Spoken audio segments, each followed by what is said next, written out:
Churachanpur district ki manung da laiba SDO subdivision office tuibong ki office ngarang numidang sakhang da basing na mai thadok lamle government gi record kaya mang takre takpa thokre police ki phangba pauna thodok adu numidang pung mapalom tabada sakhang da mi kharana SDO tuibong ki office adu mai tharam bani sigumba government gi oiba information miyam gi oiba data mayam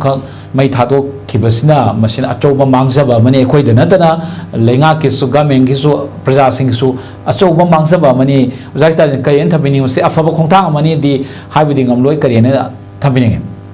tuibongi SDO BDO ki office mai thai haibasi mase koi yam lai lohum thokte Churachanpur district manungda adugumba lamhen tuhenba mo marin tadaba drug mafia natran cookie terrorist adum panba yai ko panba yai cookie terrorist num meman tadaba mi khara dum lei haibasi ma de koi adum ekhoi ifong phong na khangi adugumba meman tadaba mayam jingse ngasi phau da lengak na espa lo gi matungina moida topam tokpa kari action lor ge habatu madi miyang question ma dum hangal lei mamang da May 3rd 2023 gi mamang da ekhoi gi Churachanpur district manung da leiba adugumba kai forest office mai tha gi badu madu mai tha ba tam chena gi badugumba ngasagi mo moin ta do music no kana kana no madu phara bra buk tawra bra mo yu thus tar madu logi ba shlo khra ba jimsi asi miyam na hangra dum leiba pot ma haitare ko then irang thokra matung da DC office thomjal laga DC office mai tha gi ba documents me mang mahan ta ang gi to gi me je madu chena gi mi sing gi ta fa kana kana no kana kari no kana kana no kari kai phara gi pulagi ha ba sing ju koi miyam na dum hangning leiba pot ma dum oi haitare but amana maruina district administration ki makhada leiba forest office fu oiro DC office fu oiro na tagana tuibong gi leiba SDO BDO gi office fu oiro mai thana bhona ri gi maram je koina sa areas da maram je kari no habasi ma koi questionable khara dum lei haitare ko that means adum takpadi office ki oiba record ki manung da yauri ba dugumba documents si mahan tan na bhona ri na takpadi documents mahan na bhona ri na takpadi yam illegal oiba mo marin tadaba lona yadaba ko mo marin tadaba lona yadaba dugumba mioi leire habasi madi confirm khoi tobu yae bako IDP singi oiba no magi oina lupa marfu mari DBT kapagi oiba dugumba documents me amsu yauri hairi ko aduna masi aigi wakhandadi mogi IDP singi lupa marfu mari kap ka toba DBT gi documents singi wa oiro moe khale ko adugumba gi khudung adugumba gi rondong mande maru ina particular SDO BDO da leiramba documents karigumba official documents kar mahan taning bagi yedugumba intention mali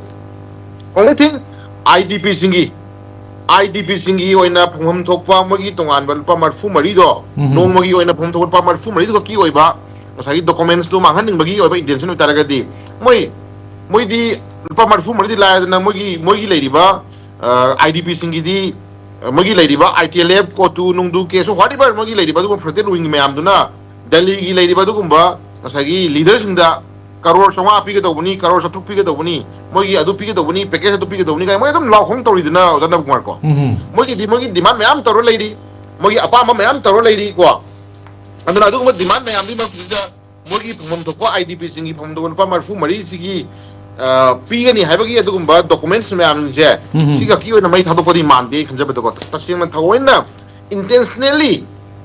leiriba SDO BDO singi leiriba office to leida manghanting ma document ko manghanting ma document na tagana madu thugai rakanda kaigum khara manipulate tawning ba ko kaigum khara sembok sam tawning ba dugumba planning plan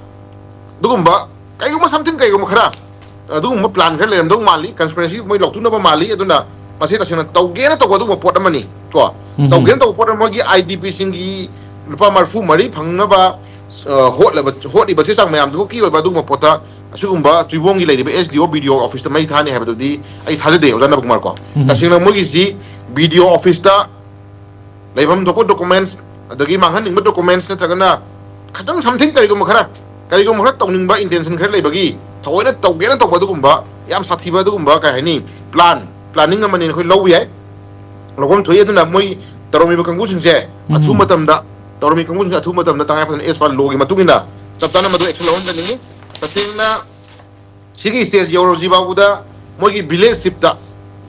tipta natraga mogi local leader da shoigre lan gre ga haraga aikogi o amataro kuomga ga kolosina bindu di ko di pamjadre ba janna kumar ko sugumba crime tori kangu sinji sab sana mogi matakta logi matungina action lawn janingi hajik manipur thoi ba dugu matang turi ta daba meman ta daba kharana manipur thoi ba dugumba यामना इंग तप्पा हाना लेजरम बदुगुमा मणिपुरी मालेबा मणिपुर से मेहमान ताहंदना इरांग थोना थमी पुसक से सुगुमा मेहमान तादबा मियोय खरना हौजा हौजा चक तौरकान तगाय फदरे कोई सुम इरांग थोन बदि कोई यिंगम ngमोय अदुना तसिंगा मसी लोगी मतुंगिना एक्सेल होनजनिंगी ओजना कुमार अदुना तसिंगा मसी पुसक से ममांगदा डीसी ऑफिस मै थागी बदा डीसी ऑफिस मै था मतम डॉक्यूमेंट्स मै चानगी बगी लंगा लंजिंग असि बाबदे कोई पुथोनजनिंगी अदि फॉरेस्ट ऑफिस मै थागी बा को पुथोनजनिंगी फारा पुथोनिंगी चप चाना मै लोग एक्सेल होनिंगी चप चाना मै यादे हाबदु मै कोई परा तमहनजनिंगी नत्रगदि कोई करे हाइनी पोपी थाबसु ड्रग थाबसु मोगी लेरिबा विलेजशिपता तौरनु तौगनु गायने वार्निंग तौरे तो कुंबा को अदगी नोंगै पाइबा मयाम नंग सी करे हाइनी 3rd मे जी मोगी सेपरेशन दे गायना गन सुरत पिबदो अखोई मोगी विलेज अमदा मदु कुलानु गायने हायर तो कुंबा अदगी ऑनजन लगा सुमाइना सुकुंबा मिगी गवर्नमेंट की प्रॉपर्टीज को गवर्नमेंट की प्रॉपर्टीज मयामा तौनिंग तौनिंग मोंग दंग सगी मै थानिंग थाबा अदगी थुगाइनिंग थुगाइबा दुगुम तौरि मयाम लमेन तुएन बचिंजे मसी तसिंग नाइता गदि कोई कंप्रोमाइज अमा कना मरम मरगा लोशन मदुकी पामजदे चप चाना अखोई तौनजनिंगी को तौनजनिंगी तसिंगना 3rd मे 2023 थोकी इरांग दुदगी अखोई अमुक अखोई की लेदिबा मिति कम्युनिटी सिंग यंजरकांदा इसांगा खोचना की होना की बदुगुम नहा मयाम ngasi di kaidore matang matungina अखोई FIR पांदना अदु यावरमी अदा यावरमी अदि लूट तौब यावरमी बैंक थुआ को सॉरी गनि पुलिस स्टेशन नोंमै लाखो यावरम वाडी इश्यूज मयाम